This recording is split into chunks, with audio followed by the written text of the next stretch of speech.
Hello and welcome to Good Grief's Parenting Grieving Children series of educational webinars. Today's topic is navigating the holidays. My name is Jesse Bassett and I'm the Director of Education and Learning for Good Grief.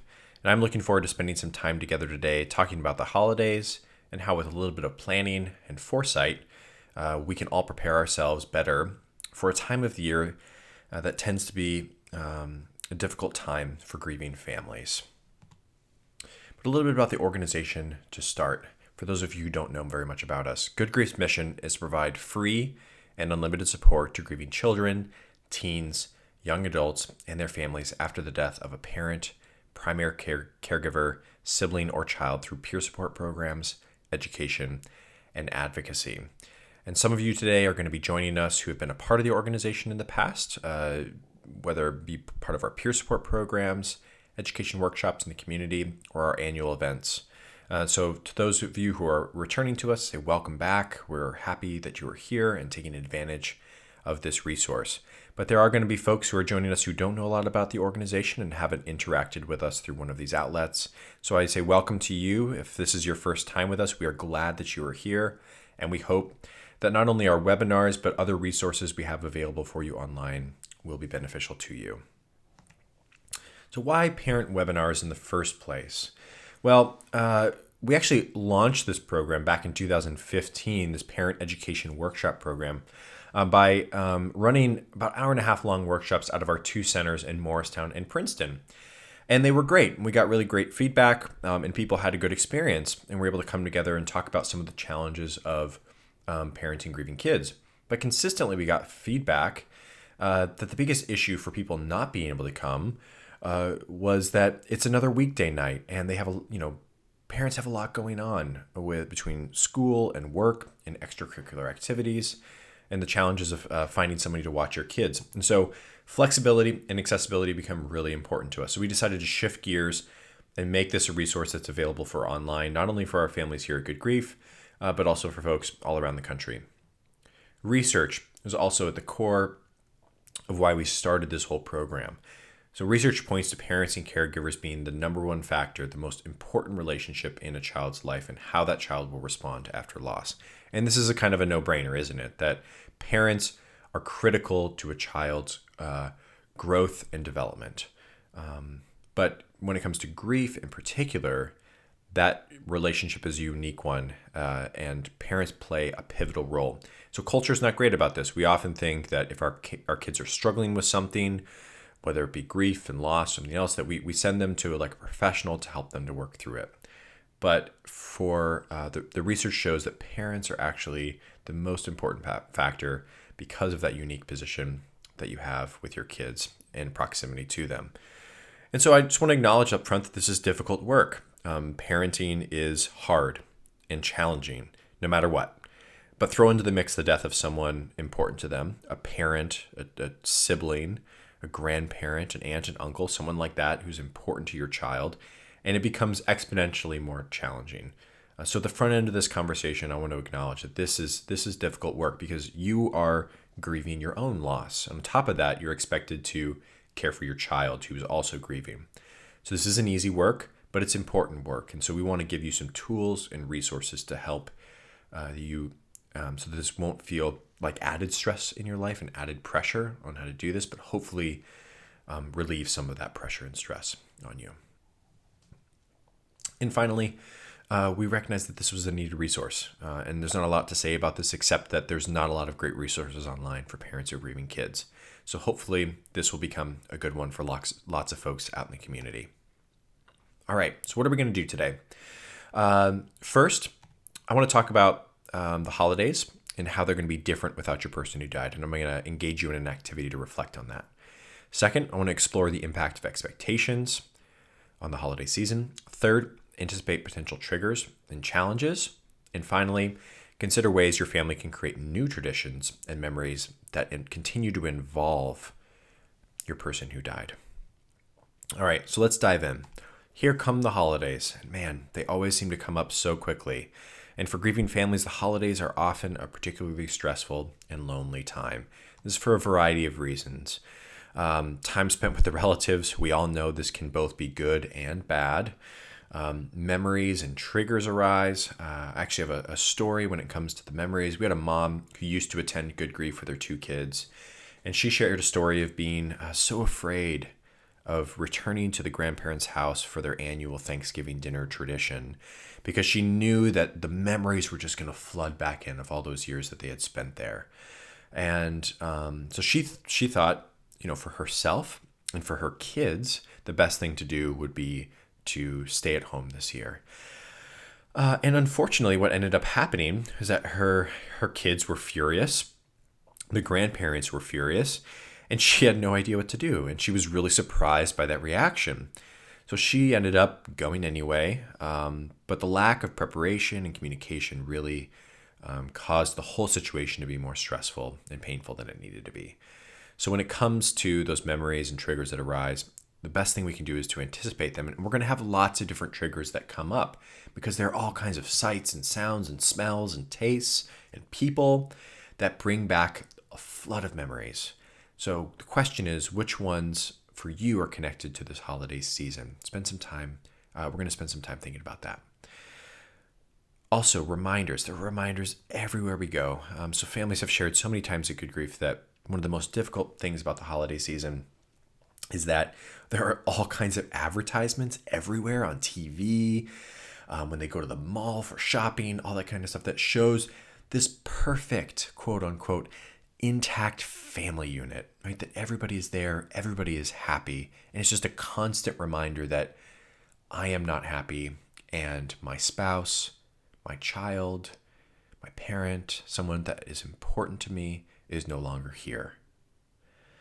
And it's difficult. Like, this is a difficult thing because on the one hand, we don't want to be a downer for everyone else around us. And so what we end up doing is we think, oh, I have to take care of everyone around me and let them know I'm okay when I'm really not okay. So we end up masking all of our true and emotions and feelings and don't have people that we can turn to. So there are reminders everywhere that you go. And everyone's busy with family and travel. And so because of that busyness, the people who might be usually there, those friends and family members, can often be off with their own immediate family unit, doing their own things, and that creates a more isolating and lonely environment for many people. And those old traditions, man, they come back and all of a sudden they've changed. They're just different because that person is no longer here. So we can't expect them to be the same, but it still kind of surprises us every time how difficult they can be, and many more. So I want to do an activity now to have us spend some time thinking about the holiday season. So you don't need a lot of materials for this activity. Just pull out a piece of paper and grab a writing utensil, pen, pencil, whatever works best for you. You can even type it up on a computer if that's the best way that you think. But spend the next 5 minutes engaging in this self-reflective activity, thinking about these 2 questions. What are you dreading about the upcoming holidays? And what are you looking forward to? I think we often get ourselves into trouble by not slowing down and thinking about what's coming up and how these significant dates might affect us when they arrive. And so the value of this exercise is not simply in the writing. Maybe you're not a big writing person, that's okay. But the value of it is in the intentional act of slowing down, turning inward, and being mindful. Being present in time and space. So even if you're not writing the entire time or not writing at all, just slow down. Maybe play some music, or if there's constantly noise around you and you just need quiet, then get some quiet and reflect on the upcoming holiday season. So take the next 5 minutes, turn on a timer in your watch or your phone. Really do take 5 minutes, slow down, and think about these 2 questions, and then we'll resume.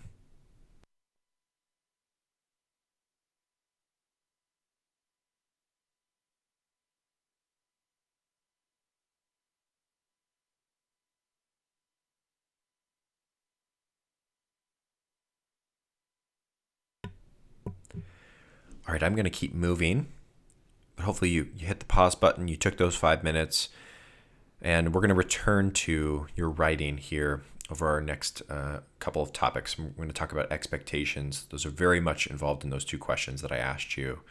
and also some planning about traditions. So, first, expectations. Expectations are a really tricky thing because everybody has them, but we're really bad at talking about them. So, this makes sense when we stop to think about it, that, you're going to have your expectations, your kids are going to have their own set of expectations, the relatives, the friends, other people in your life about what should happen over this holiday season. And expectations are perfectly normal and healthy and fine, but they become problematic when they're not talked about and when those conflicting expectations are not worked through as a family. And so I mentioned the story earlier of the mother at Good Grief who didn't want to go to the Thanksgiving dinner at the grandparents' house, even though that was a regular tradition for them. Her expectation was to be able to do what she needed to do to take care of herself and her kids. And she thought this would be the best thing for her kids, and rightfully so. Parents should do their best to try to take care of themselves and their kids. But what she didn't anticipate was that her kids, they actually had expected something very different. They wanted to go to the grandparents because they didn't want to be alone at home where they are all the time. And on top of that, the grandparents had their own set of expectations that they continue this holiday tradition. And the grandparents thought it would be best so that the whole family can keep moving on together. And the mom, she wasn't ready to move on yet, right? Like she needed some time to kind of take stock of things and do things a little bit differently this year and have her own space. And yet all of these expectations came into play. So because of that, she just ended up going, and it was a difficult dinner for her. But all of this conflict could have been avoided, or at least talked about in a more productive way if the expectations were put on the table, discussed ahead of time, and worked through as an entire family. So, with lack of anticipation and if left unspoken, expectations can be really tricky. The next thing I want us to think about are the shoulds. So watch out for the shoulds. Many grieving families are told they should do and not do lots of different things, and they'll hear conflicting opinion from many different people. And remember, these are opinions, aren't they? Because no one knows what's best for you and your family better than you and your family. So some of the opinions you might hear along the way: that you should be around other people, that you should stay away from other people, that you should keep the same traditions, that you should create new traditions, that you should stay at home, go somewhere new. You should talk about your person who died. You should not talk about them. And many, many more. Again, I want to remind us that no one knows your experience better than you and your family. So watch out for the shoulds. Take them for what they're worth and keep moving. So consider this instead. The important thing to remember is, whose expectations do I care about the most? And I'm guessing for most people, their answer to that is my children and then myself. And secondly, think about what are the things that you can control, because there are lots of things you can't control. You can't control everyone's expectations. You can't control all those external variables of the advertisements and the movies and all those things that show that perfect intact family unit that's going to make you feel lonely all over the holidays. You can't control the opinions of others, but you can control how you respond to those things. You can control the plans and expectations of your own family. You can talk about those things. So what are the things that you can control?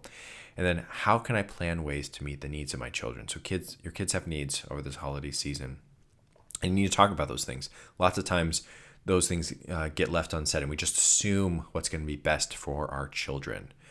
I encourage you, have the conversations with them about what's going to be meaningful for them, what's going to feel right to them to do over this holiday season, and they're going to let you know. That gives some permission and ownership over to them of their experience.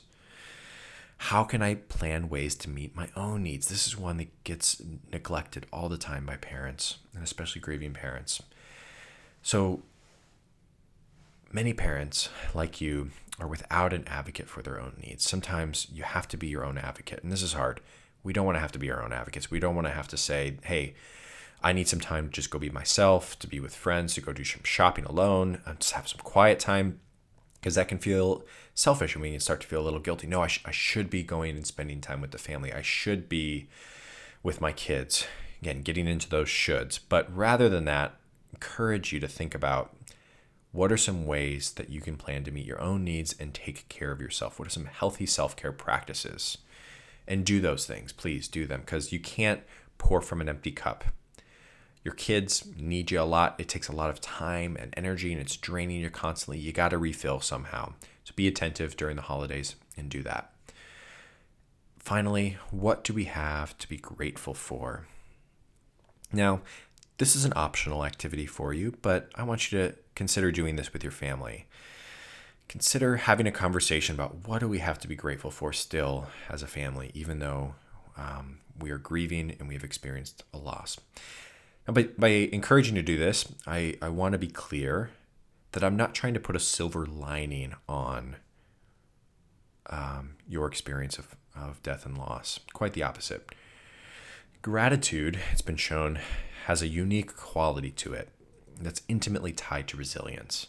And resilience is that ability to bounce back, to recover after adversity, loss, and hardship.